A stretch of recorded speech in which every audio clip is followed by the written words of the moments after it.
Yo, what it doing, man? Paper Chase, man. It's your boy OC Than back again with another YouTube video. Today, man, we're gonna be reacting to unseen true crimes. We got an 8-year-old who solved her own case. She ended up surviving, I guess. And then we also still got a subscribe goal, 500 subs. Go ahead, hit that subscribe button, share it to your friends, like the video, comment, whatever. Let me know how y'all liking the videos. Let me know what y'all want to see in the future. Without further ado, we're gonna jump right into this video. You ever heard the name Jennifer Shewitt? Yes. Did you ever have occasion to come in contact with her? Yes. Tell me about that. No. This suspect has been on the run for 19 years, but in 15 seconds, he's gonna lose control for the first time. There's two sides to every story. There is no other side to the story. If you were to see her, I think you would be extremely proud of her. I really do. She's alive. She's alive. She's alive. Let me tell you, she's alive. 8-year-old Jennifer Shewitt, kidnapped, assaulted, silenced, and left for dead. She was only a child at the time and lost the ability to speak after she was horribly wounded by her attacker. But she survived, remembering every details, and went on to solve her own case, finally putting an end to Dennis L. Bradford's reign of terror. I wanted to help because I was the only living witness. In the small town of Dickinson, Texas, curious little girl Jennifer lives with her single mother Ellen in a small apartment in a bad neighborhood. As far as I can remember, back in my childhood, I just didn't like the dark or sleeping alone, so I found comfort in going to bed with my mom. We were all that we had, was each other. On August 9, 1990, at 2:30 a.m., Ellen exceptionally asked Jennifer to go sleep in her own room because she needed to wake up early the next morning. Jennifer went to her room and read until she fell asleep. In the morning, Ellen can't find Jennifer, and the window of her bedroom leading out to the parking lot is wide open. Sometime early Friday morning, 8-year-old Jennifer Shewitt was abducted from her apartment bedroom. Jennifer's mother entered the bedroom and found the bedroom window open and her daughter gone. Went, Jennifer, Jennifer. There was no sign of her, she was just gone. After the police arrived, they went on the hunt right away. It started to become evident very quickly to the officers that this was not just a runaway case. As anything new develops, I'll be more than happy to talk with you all about it. Later that day, at 6:30 p.m., the police received a call from some parents in the area. Their kids were playing in the field beside the town and tripped over something. Horrifyingly, they realized it was the body of a little girl. And I remember being put into the life flight helicopter. At this point, they knew they were running out of time. They had to get her to an hospital. As she's airlifted, I'm thinking that we're obviously going to have a murder case here. Her injuries were so serious that her survival was unlikely.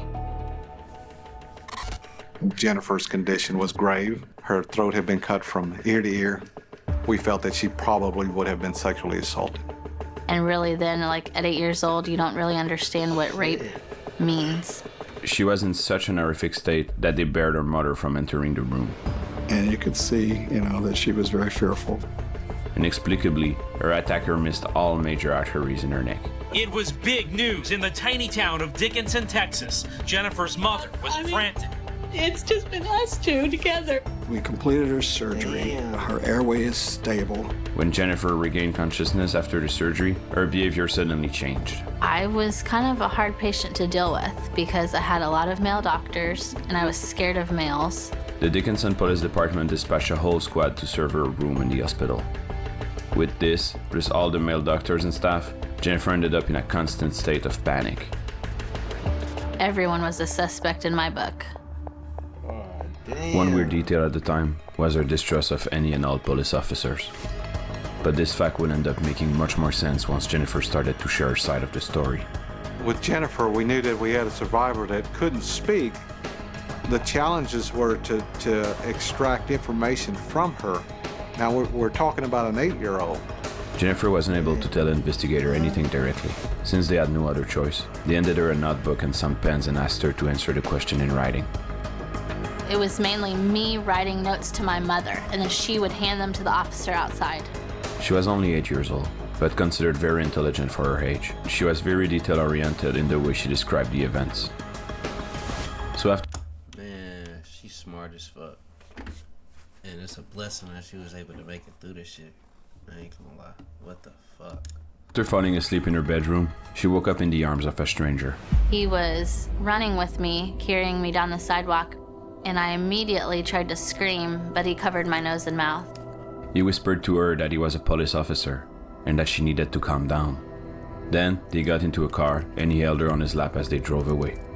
At this point, she knew something was wrong. On one hand, she knew the police were the good guy, but on the other, she has been told to never trust a stranger.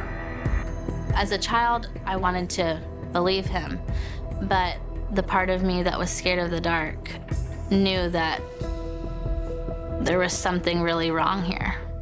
This tipped the investigator on why she wouldn't trust no males, especially not police officers. I started to realize that I had actually been kidnapped. I was very afraid of what would happen next. To calm her down, the man pulled his car into the local elementary school. There, he said they'll wait until the sun comes up for her mom to come and pick her up.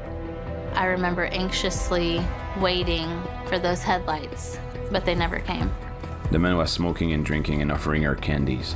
A big red flag for anyone familiar with stranger danger or other child safety program teaching school around that time. I remember him saying, "Well, your mom's not coming," and starting up the car. They drove outside of town and pulled up to a field. There, Jennifer started to ask questions. I was a very curious 8-year-old. I was kind of interrogating him. I was wanting him to prove to me that he was a police officer. I wanted to know, where's your gun? Where's your badge? He told me once parked that his gun was in the back seat. So I stood on the front bucket seat of the vehicle to look into the back seat.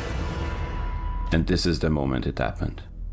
Out of respect for Jennifer and the other victims of her attacker, we won't be covering the assault, as it is extremely graphic. When she woke up, she was being dragged by her ankle, naked. Man, what the fuck? Bitch ass nigga. Should beat your motherfucking ass. Don't let me see you, nigga. In the middle of a field. It's crazy to think that someone that young will know exactly what to do in that type of situation. But she played dead, knowing that it was her only chance at survival. And he dropped my legs. I heard him walk off. He left her for dead, on top of an anthill. As the sun was coming up, she could hear children playing and dogs barking around in the field. I realized I couldn't scream. I had just enough strength to throw my right hand on top of my neck. And I looked at my hand and it was full of blood. At this point, she was drifting in and out of consciousness, but the fire ants kept biting her and waking her up. And even as death was lurking in, she kept reminding herself of all the details she witnessed, thinking that if she survived, she would catch him. Man, what the fuck? That's absolutely insane, my nigga. Like, what the fuck?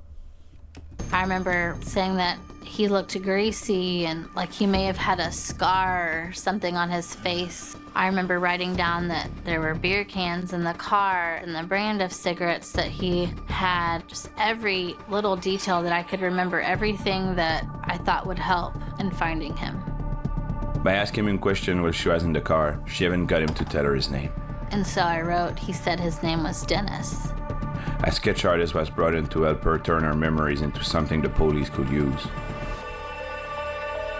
I couldn't talk, and I'm trying to describe a person through notes. Yeah, I ain't gonna lie. Without saying a single word, Jennifer was able to help produce this.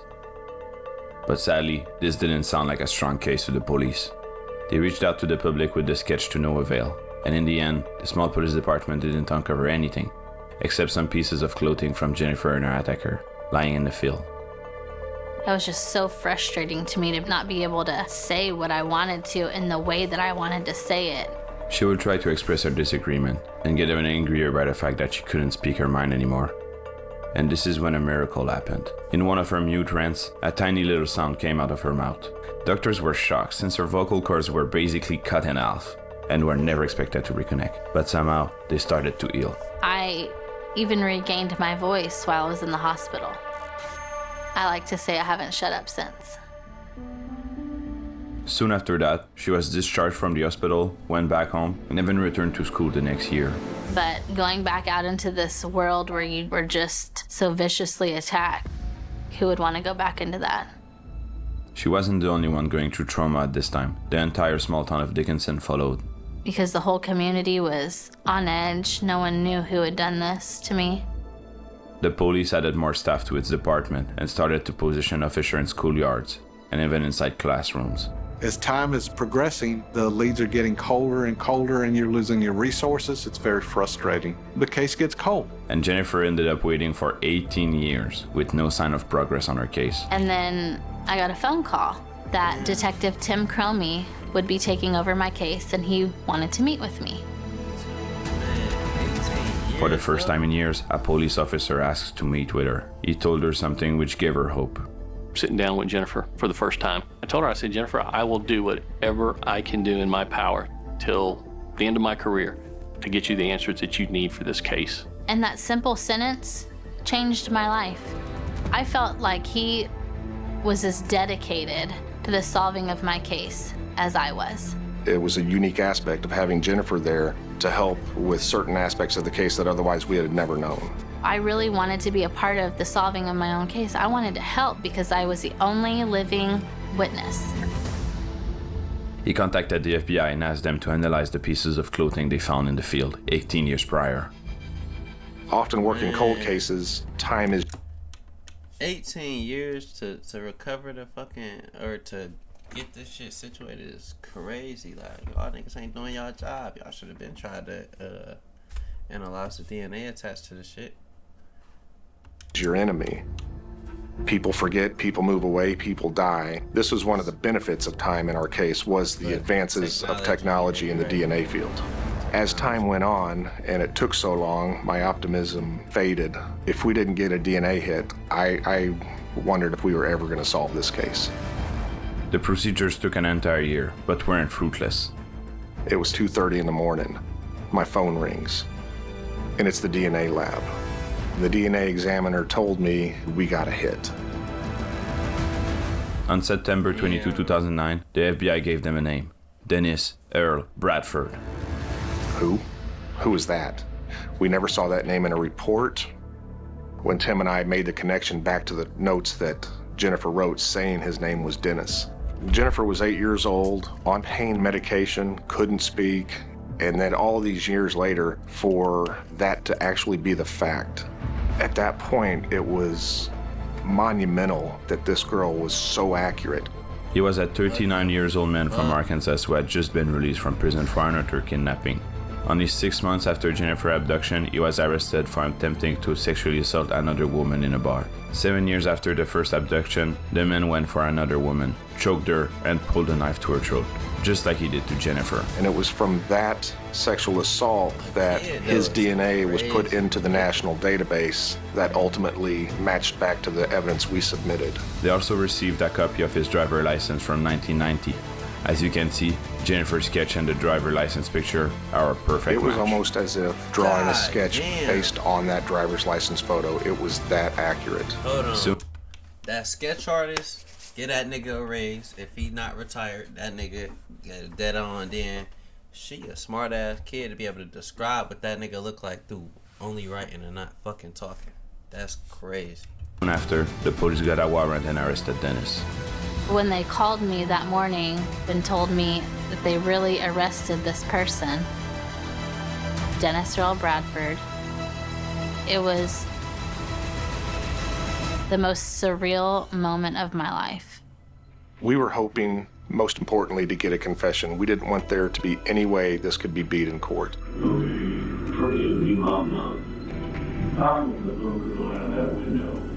I put her in my car, and she was freaking out that I told her, please just don't worry, it'll be all right.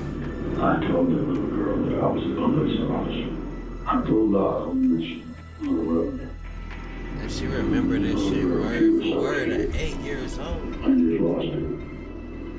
I was like a savage animal. Getting close to myself to say, I don't know why.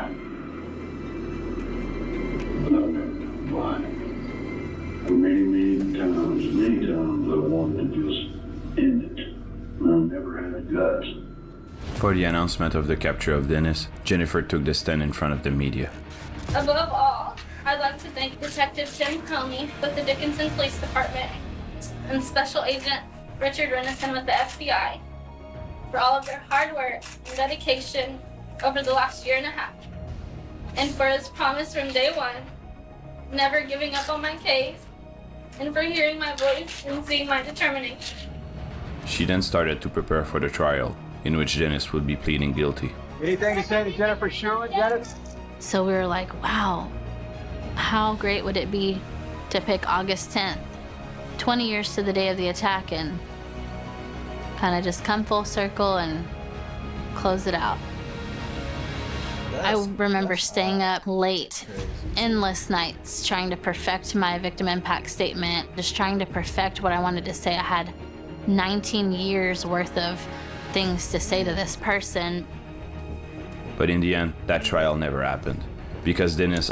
Man, I'm 20 years old. Like, what the fuck? It took my whole lifetime for them to find the motherfucker. ...hung himself in his cell once he was incarcerated.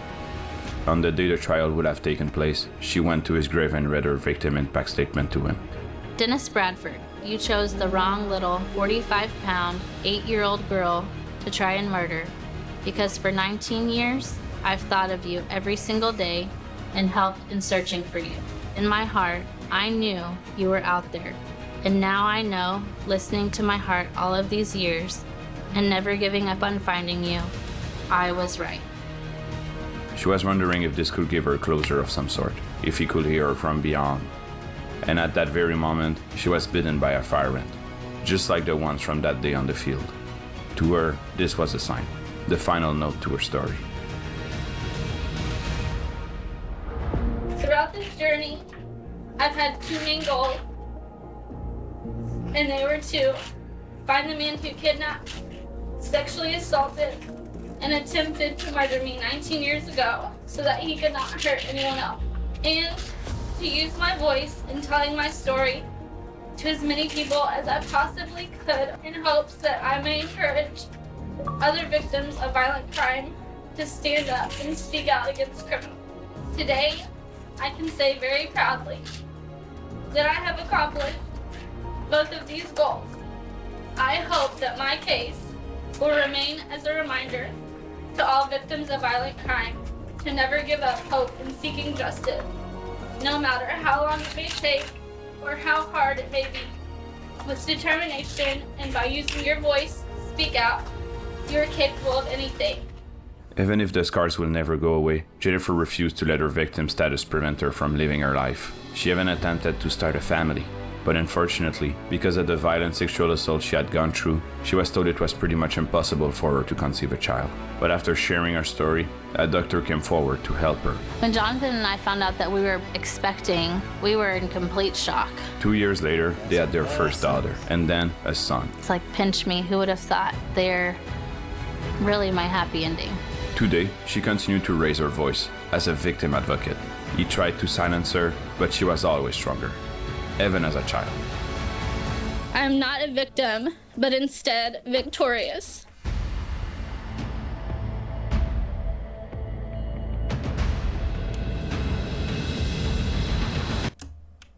Alright, that's gonna bring an end to the video. If you watched to this point in the video, I appreciate you for watching the video. This story is crazy as fuck. If you ever been through some shit like this, I pray for you. I'm sorry that ass happened to you. Yeah. Still got a subscriber goal of 500 subs. Drop a sub if you like the video. Go ahead, like the video too. Comment, share to a friend. We stream every day on Twitch. Gonna be streaming right after this video. I'm gonna have a link in the description. You can go over there and follow. Also my TikTok, I had that link too. I'll be streaming on both, so you can go ahead, go over there to both of those accounts and go drop a follow. But without further ado, I appreciate you for watching. I'm gonna get out of here. Peace.